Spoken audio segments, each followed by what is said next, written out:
चले माए चलती रहे बेखौफ हवाएं लहरा के झूमे तिरंगा आजाद रहे आबाद रहे तू तारों को झूमे तिरंगा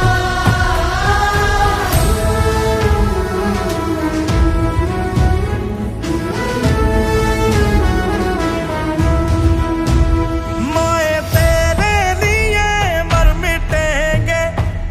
तेरे बेटे ना पीछे हटेंगे जब तुझ पे आँच आए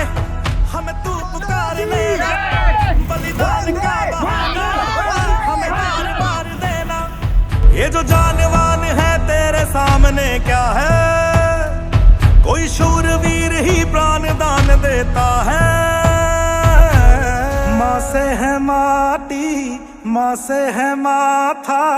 माथे पे माटी सजा के चले साहेबांचा सत्कार होत आहे आणि